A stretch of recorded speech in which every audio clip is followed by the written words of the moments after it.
Well, hello and welcome to another edition of Be Still My Soul. And today we're looking at Psalm 101.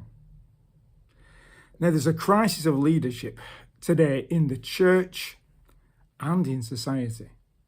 Leaders let us down, and some of their failures are very public.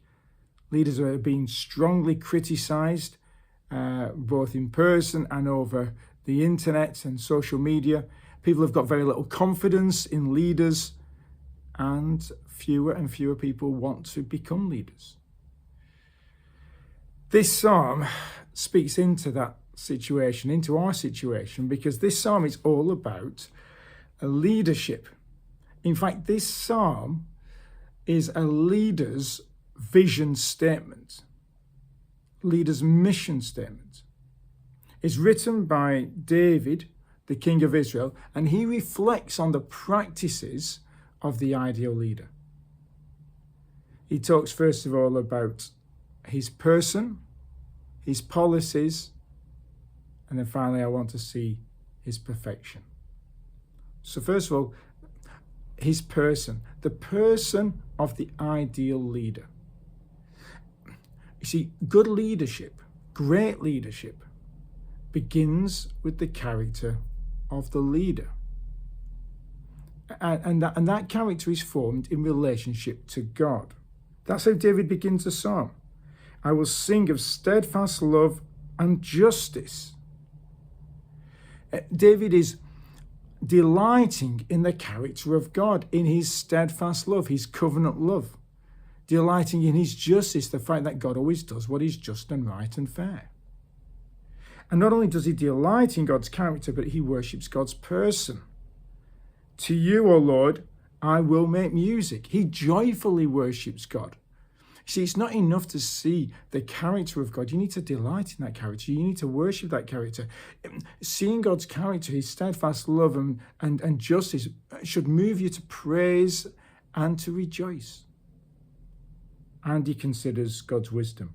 I will ponder the way that is blameless, or when will you come to me? That word, ponder, is the word to reflect on what's wise. You see, a good leader considers the wisdom of God. A good leader has a humble attitude. A good leader says, I want to know how to lead a blameless life myself, a just life myself, a compassionate life myself. Because if that forms your character as a leader, then it will inform your leadership. So good leadership begins with the character of the leader in his relationship to God, but also in his relationship to himself. He continues, does David, I will walk with integrity of heart within my house.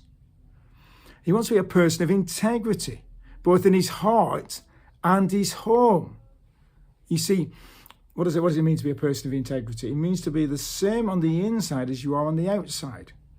It means for there to be no difference between the inner man and the outward persona. He wants to be somebody who does not compromise. Verse 3, I will not set before my eyes anything that is worthless, anything that's a waste of time, or I hate the work of those who fall away, those who are disloyal, those who compromise and backslide. It shall not cling to me. You see, compromise is a sin of weakness. It's where you give in. And a good leader says, I'm not going to give in. I'm not going to compromise. I'm going to stand firmly on what is right and true and good. I am going to be a person who is not swayed by others, because God and his ways are my aim. Then he continues in verse 4, a perverse heart shall be far from me. I will know nothing of evil. There'll be no perversity. This is, if verse 3 and compromise is a sin of weakness, this is a sin of strength. This is where you deliberately twist the truth and divert from the straight path. He says, I'm not going to do that. I'm not going to deliberately manipulate situations for my own benefit. I'm going to keep on the right path, on the straight way. And I'm not going to have any ungodly people around me. Verse 5, whoever slanders his neighbour secretly, I will destroy. Whoever has a haughty look and an arrogant heart, I cannot endure. You see, perverse leaders gather perverse people around them. It's just what happens.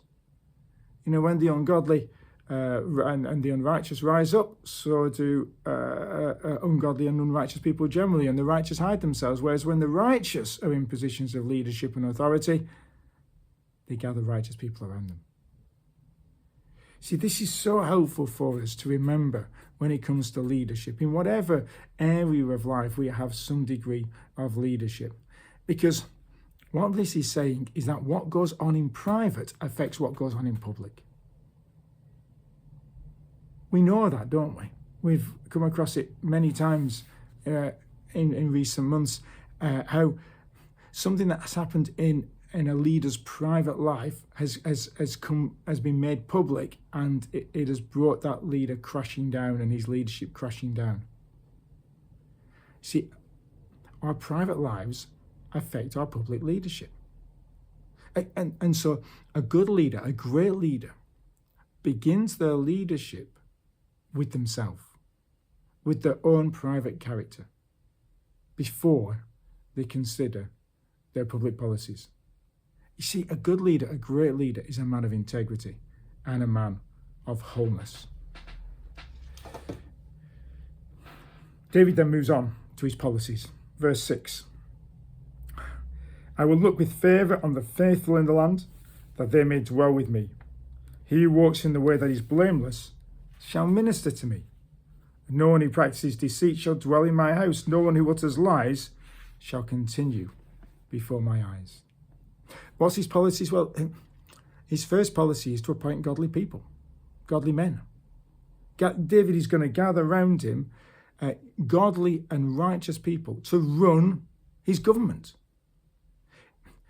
See, David doesn't first of all appoint gifted people. He doesn't appoint people for their gifts, but for their character. And the number one issue in their character is, are they people who are faithful? Do they do what they say? Do they keep their word? Are they a person of their word? You know, nowadays people say one thing and then do another. In the church and in the world. David says, I don't want that kind of person in my government. I want people who are faithful, who do what they say. People who are blameless, that is a person of integrity. A person who is the same in their private life as they are in their public life. That those things match up. I read recently of a leader who is described by somebody else as one of the most honourable people, the most honourable person I've ever met. What a commendation for a leader. See, that's the sort of leaders we want. That's the sort of leaders we should want to be. People who, as David says in verse 7, rewards the righteous and the godly and punishes the wicked, promotes one, puts down the other. It's hard to do that. We don't like to say no to people, but we've got to say no to some people in order to say yes to others. In order to promote the godly and the righteous people, we've got to say no to those who are ungodly and unrighteous. But not only does he appoint godly and righteous people, he also administers justice. Verse 8, morning by morning I will destroy all the wicked in the land, cutting off all the evildoers from the city of the Lord. This is his final description of his leadership. And the final description of his leadership is that he will dispense justice. Now, so often we think that should be point one in leadership. That should be the first thing. You know, this leader is going to be someone who's going to dispense justice. But his practice comes after the person. Policies after the character. The reason he's able to dispense justice and do it rightly is because he is a man of justice. The reason he's able to do what's right is because he is right. And this justice he dispenses is done daily. People don't have to wait to be seen and to have their cases heard. People don't need to despair of ever finding justice in his while he's the leader. A good and godly leader will always do what is right, always administer justice, and the city over which he rules will be a pure and a just one. When I was reading this psalm, it made me think of the case of Solomon with the two prostitutes. How he asked God for wisdom and God granted it him, and he administered wisdom in his justice. And that's what this psalm's all about. But as we look at this psalm and as we reflect on the fact that this psalm is a psalm of David, we see that David failed again and again in his leadership. He failed in his person, he failed in his policies. And so I want us to think, as we finish, on the perfection of leadership, because there is no perfect leader in this world. The only perfect leader that there has ever been or will ever be is Jesus Christ. Jesus fulfilled Psalm 101. This is Jesus's mission statement. He was the perfect leader. He always acted wisely, always did what was good, always raised up those who were righteous and always brought down those who were unrighteous. He was the servant leader who went to the cross on behalf of his people to take their sins, that they could be right with God again. And because he is such a leader as that, he will reign as the true leader of the world one day, ruling over the eternal city of God, where the righteous will dwell and where the wicked will never enter. Thanks so much for tuning in. Till next time, God bless.